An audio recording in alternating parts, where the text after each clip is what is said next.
Hello students, आज हम करेंगे improper integral and their convergence का वो पार्ट जिसमें हम improper integral of second kind को improper integral of first kind को कैसे इवैल्यूएट करना है वो हम जानेंगे। फर्स्ट काइंड मतलब जब आपकी लिमिट्स ऑफ इंटीग्रेशन इनफाइनाइट हो, right.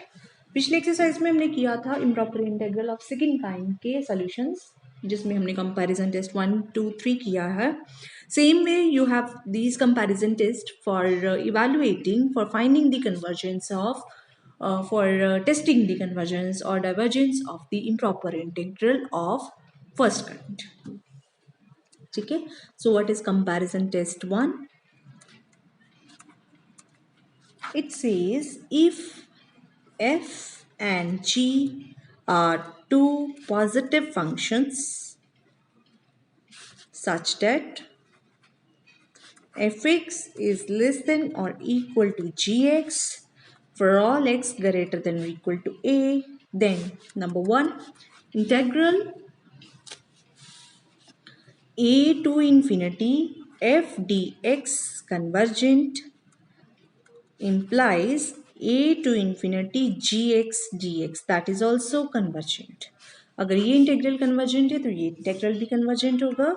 Secondly, e to infinity gx. If this is divergent, then the integral a to infinity fx is also divergent. ठीक है. अगर छोटे वाला इंटेग्रल कन्वर्जेंट है, अगर छोटे वाला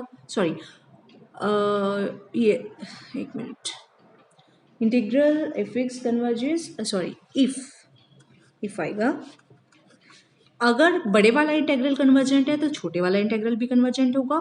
अगर छोटे वाला इंटेग्रल डाइवर्जेंट है तो बड़े वाला इंटेग्रल भी डाइवर्जेंट होगा. तो सेम, ये तो टेस्ट सेम ही है, राइट, जो हमने proper integral of second kind के लिए किया था.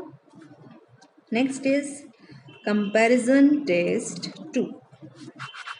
It says if f and g are two positive functions on interval a to infinity such that number 1, limit x tending to infinity fx upon gx that is equal to L, where L is not equal to 0 and is finite. Then integral a to infinity fx and integral a to infinity gx behave alike. ठीक है, दोनों का behaviour same होगा. अगर ये convergent है तो ये कन्वर्जेंट है, ये डाइवर्जेंट है तो ये डाइवर्जेंट है, राइट. सेम है. And limit x tending to a f x upon g x, अगर ये 0 के बराबर है and integral g x is convergent, then integral f x will also be convergent. ठीक है. Third thing, limit x tending to a f x upon gx that is infinity and integral gx is divergent, then integral fx is also divergent. ठीक है. तो ये same सारे comparison test same है, बस now these are comparison test for improper integral of first kind. ठीक है. Next is comparison integral.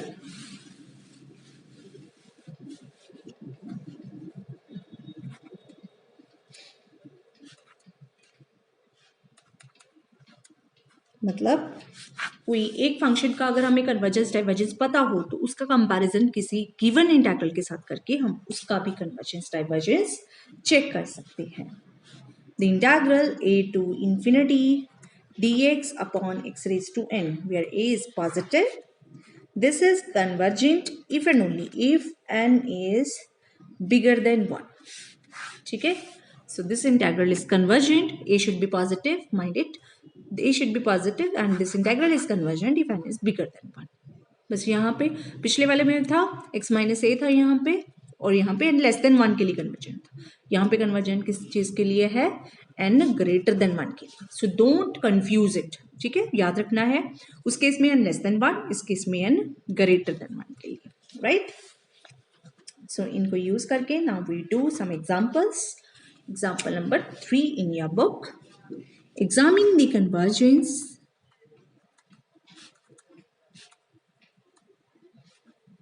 of the integral, first one is 0 to infinity x tan inverse x upon 1 plus x की power 4 की power 1 over 3 dx। ठीक है, हाँ जी। सबसे पहले आप देख सकते हैं क्योंकि जो ये कंपैरिजन इंटेग्रल हमने किया है इसका result that is for a positive. ठीक है, तो यहाँ पे जो लिमिट है that is starting from 0 to infinity. So first of all we will have to break the integral so that जो ये जो लोअर लिमिट है वो बिगर देन 1 बन जाए। वो कैसे बनेगी, 0 to 1 ले लेते हैं पहले, फिर ले लेते हैं 1 to इन्फिनिटी।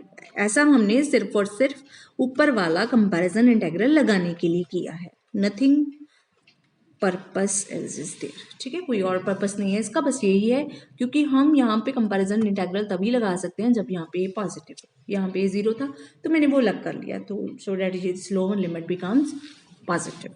ठीक है, हाँ जी। Now you can say this is, इसकी लिमिट्स तो है ही फाइनाइट। ठीक है, बट क्या किसी पॉइंट पे ये फंक्शन इन्फिनिटी बन रहा है? नो, ना ही 0 पे बन रहा है, ना ही 1 पे बन रहा है, ना ही बीच वाले किसी रियल नंबर पे बन रहा है। So this integral is proper and therefore convergent. ठीक है, now we will check the convergence of this integral. So what is 1 to infinity x times tan inverse x upon 1 plus x की power 4 की power 1 over 3 dx।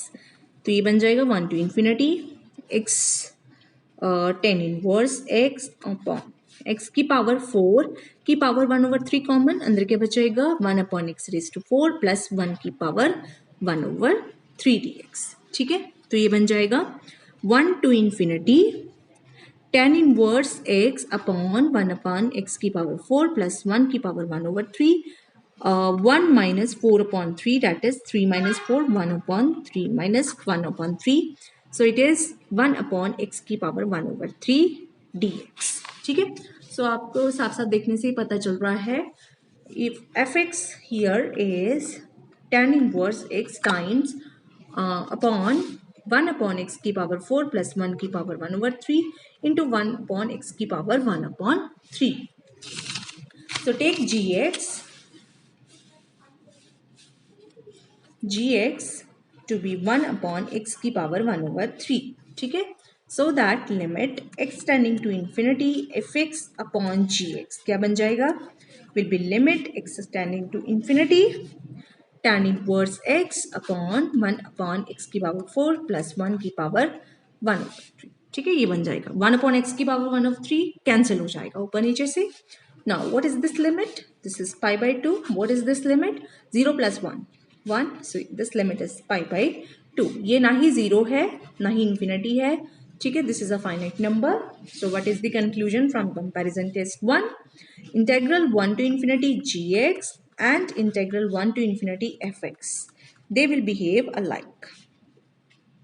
ठीक है, और इसका behaviour क्या है, what is the behavior of integral gx 1 to infinity is 1 to infinity 1 upon x की power 1 over 3 dx। यहाँ पे n क्या है 1 over 3 and it is less than 1। ठीक है, so the given this integral is divergent। ठीक है, since this integral is divergent, integral 1 to infinity fx is also divergent, therefore the given integral is divergent। Is it clear? So next is part 2, 1 to infinity x square upon 2 plus x की whole power 4। What is this, 1 to infinity x square, यहाँ से क्या common आ रहा है, x raised to 4 is common, अंदर के बचेगा 2 upon x plus 1 की पावर 4। ठीक है, सो ये बच जाएगा 1 to infinity 1 upon 2 upon x plus 1 की power 4 times 1 over x square। ठीक है, तो इसका तो बिल्कुल साफ पता चल रहा है किसके साथ हमें कंपैरिजन करना चाहिए। You take gx to be 1 over x square, so what is the behavior of integral gx, it is square 2 is bigger than 1, so this integral is convergent। ठीक है, and what is the limit x tending to infinity fx upon gx, you can check, it will be 1। ठीक है, so ये ना ही 0 है ना ही infinity है, it is a finite number, therefore integral fx and integral gx behave alike. ठीक है, same behaviour होगा.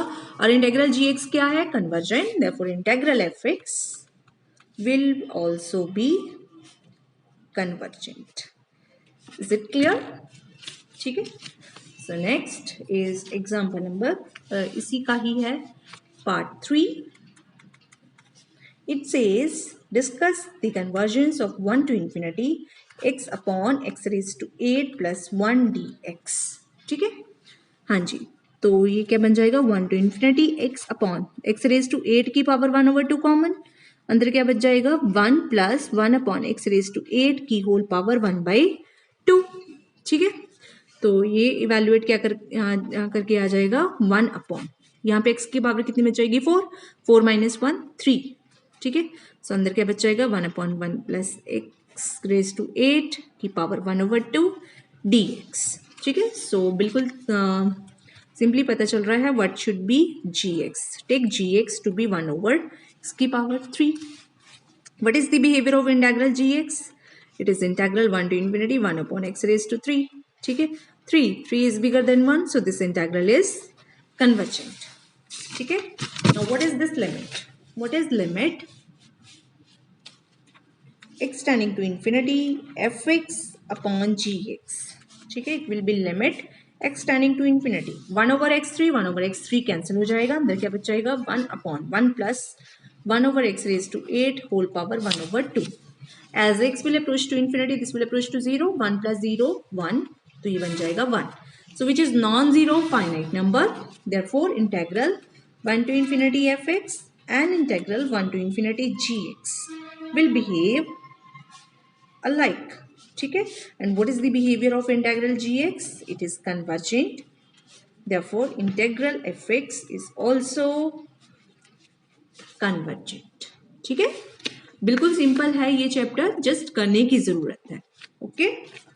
अगर आपने इसको ध्यान से किया है, you can definitely do the question in exam. 1/2 1 plus x की power 1/3.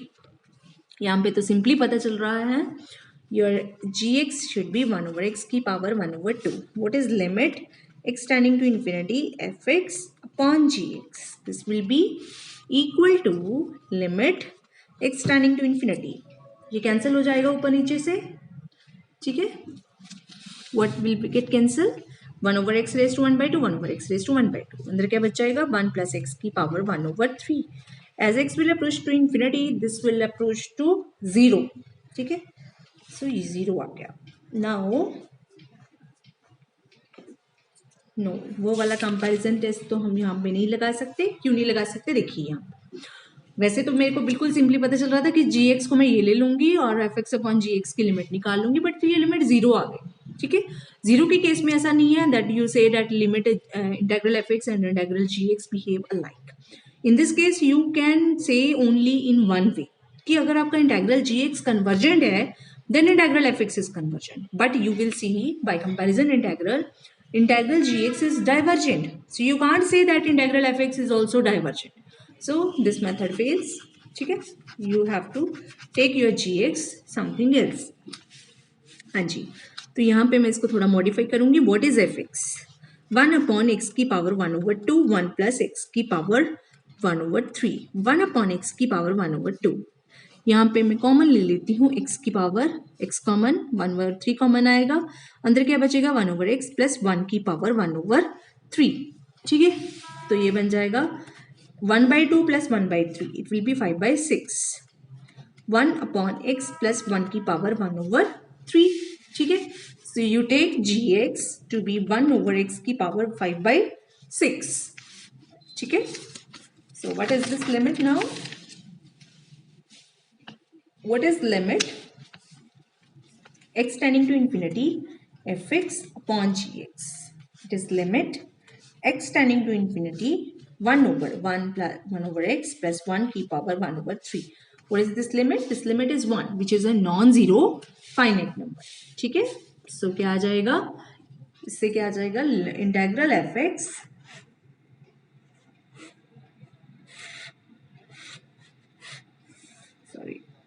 integral fx and integral gx behave alike. ठीक है. What is integral gx? It is 1 over x की power 5 by 6 and 5 by 6 is less than 1. Therefore this integral is divergent. Therefore integral fx is also divergent. Okay. Thank you.